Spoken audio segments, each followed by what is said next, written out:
സംസ്ഥാനത്തെ 55 ലക്ഷത്തോളം വരുന്ന സാമൂഹ്യ സുരക്ഷാ പെൻഷനുകൾ 7 ലക്ഷത്തോളം വരുന്ന ക്ഷേമനിധി പെൻഷനുകൾ കൈപ്പറ്റുന്ന ഗുണഭോക്താക്കൾക്ക് ജൂലൈ മാസത്തിലെ വിതരണ അറിയിപ്പുകളെത്തി. 2026 ജൂലൈ മാസത്തിലെ സാമൂഹ്യ സുരക്ഷാ പെൻഷനുകളുടെ വിതരണം ഈ ആഴ്ച മുതൽ സംസ്ഥാനത്ത് ആരംഭിക്കുന്ന സാഹചര്യത്തിലാണ് ഗുണഭോക്താക്കൾക്ക് സർക്കാരിന്റെ ഭാഗത്തു നിന്നും അറിയിപ്പുകൾ എത്തിയിരിക്കുന്നത്.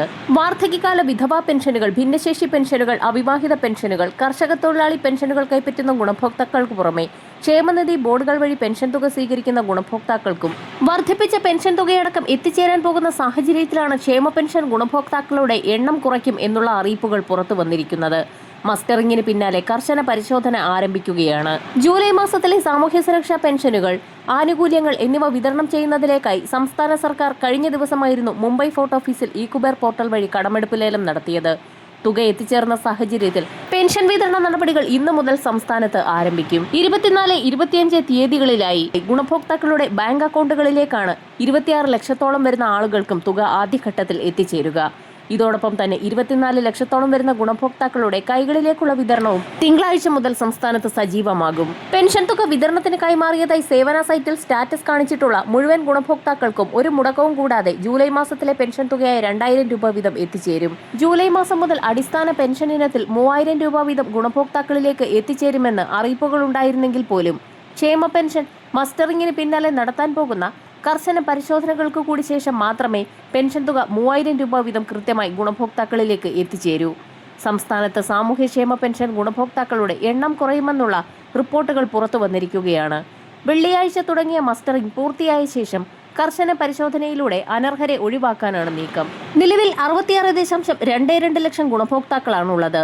സാമൂഹിക സുരക്ഷാ പെൻഷൻ വാങ്ങുന്ന 51.87 ലക്ഷം പേരും ക്ഷേമനിധി ബോർഡുകളിൽ നിന്ന് പെൻഷൻ ലഭിക്കുന്ന 14.35 ലക്ഷം പേരും ഉൾപ്പെടെയാണിത്.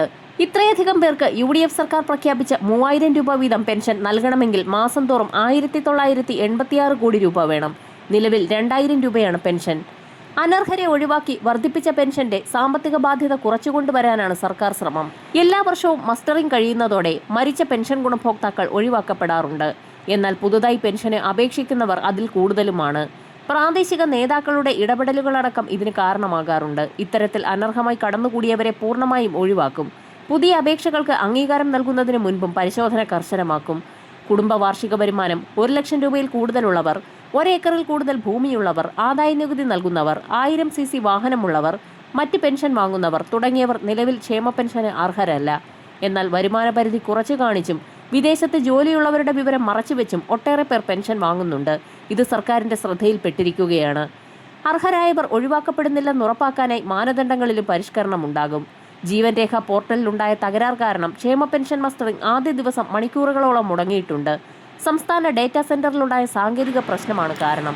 രാവിലെ മുതൽ മസ്റ്ററിംഗ് തുടങ്ങുമ്പോൾ തന്നെ പ്രശ്നങ്ങൾ തുടങ്ങുന്നതിനാൽ ഓരോ അക്ഷയ കേന്ദ്രത്തിലും പോർട്ടലിൽ പ്രവേശിക്കുന്ന ജീവനക്കാരുടെ എണ്ണം 2ആയി നിജപ്പെടുത്താൻ നിർദ്ദേശം നൽകിയിട്ടുണ്ട്. എന്നിട്ടും പ്രശ്നം പരിഹരിക്കാനാകുന്നില്ല. മസ്റ്ററിംഗിന് പുറമെ മറ്റ് സേവനങ്ങളും തടസ്സപ്പെട്ടിട്ടുണ്ട്. സെപ്റ്റംബർ 30 വരെ മസ്റ്ററിംഗിന് സമയമുള്ളതിനാൽ തിരക്ക് കൂട്ടേണ്ട ആവശ്യമില്ല എന്നാണ് അധികൃതർ വ്യക്തമാക്കിയിട്ടുള്ളത്.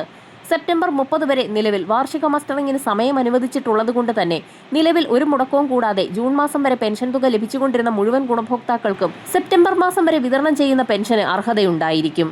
ഒക്ടോബർ മാസം മുതലുള്ള പെൻഷൻ തുകയാണ് മസ്റ്ററിംഗ് പൂർത്തിയാക്കാത്ത സാഹചര്യത്തിൽ മുടങ്ങാൻ പോകുന്നത്.